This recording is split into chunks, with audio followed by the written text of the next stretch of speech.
আমরা দক্ষিণাঞ্চলের পক্ষ থেকে যারা সংসদে আছি এবং সরকারে আমরা যারা আছি তারা সবাই সরকারের কাছ থেকে এই অর্থ বরাদ্দ আদায় করে পরিকল্পনার মধ্যে নিয়ে যাতে করতে পারি সেজন্য আপনারাও একটা জনমত তৈরি করবেন যাতে সরকারও এর প্রয়োজনীয়তা বুঝতে পারে। আশা করি যত দ্রুত সম্ভব, আমি ইতিমধ্যে অর্থমন্ত্রীর সঙ্গে কথা বলেছি, আমি আগামী বাজেটটাকে কিভাবে ধরা যায় সেই চেষ্টা করব।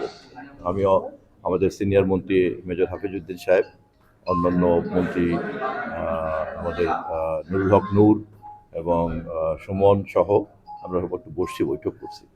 আশা করি আমি সর্বোচ্চ সবচেয়ে কম সময়ের মধ্যে এটাকে ধরার চেষ্টা করছি। স্যার, আমার একটা প্রশ্ন ছিল, একটা বিষয় নিয়ে আপনার আলোকপাত করতে চাই। সেটি হচ্ছে যে সারা বাংলাদেশে অসংখ্য গণমাধ্যম রয়েছে, এর মধ্যে কিছু গণমাধ্যমকে অনলাইন বলে আমরা বলি। তো এই অনলাইনের এক ধরনের বিশৃঙ্খলা আমরা দেখতে পাই। সেটি হচ্ছে যে যে নিউজ হওয়া উচিত না, যে নিউজ হচ্ছে, এতে মানুষ কিন্তু অনেকেই দেখা যাচ্ছে যে সমস্যা করছে, তাদের কোনো কি বলে যে রেজিস্ট্রেশন বিহীন। এই বিষয়টাকে শৃঙ্খলার মধ্যে আনার জন্য আপনার মন্ত্রণালয় যে কাজ করবে আমাদের সঙ্গে যদি একটু শেয়ার করেন।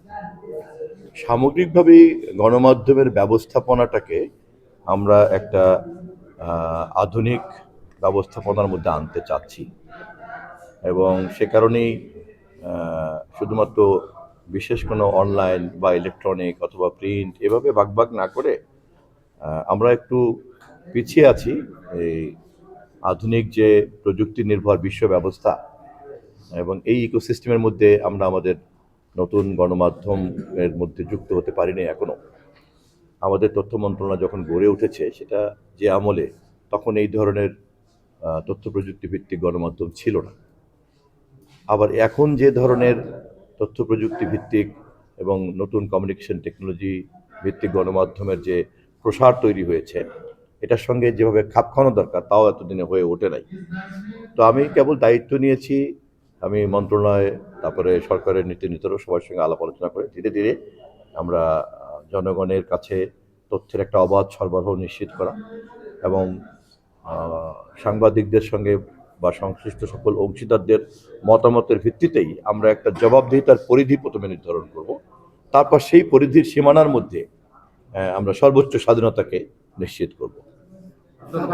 আমার ছোট্ট একটা প্রশ্ন স্যার, আপনি জানেন যে বরিশাল আদালত প্রাঙ্গণে গত কয়েকদিন ধরে স্যার একটু বিশৃঙ্খলা দেখা দিচ্ছে, অনেক ভুক্তভোগীরা আসছে স্যার, তারা আইন সহায়তা পাচ্ছে না স্যার। বিষয়টা সমাধানে আপনি যেহেতু এই জেলার দায়িত্বপ্রাপ্ত মন্ত্রী, আপনি স্যার কোনো আইন মন্ত্রণালয়ের সাথে কথা বলেছেন কি বা স্যার কোনো ব্যবস্থা নিচ্ছেন?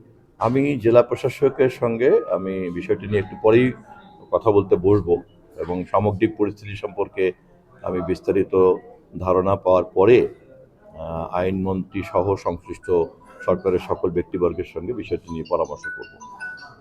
ওকে, ধন্যবাদ।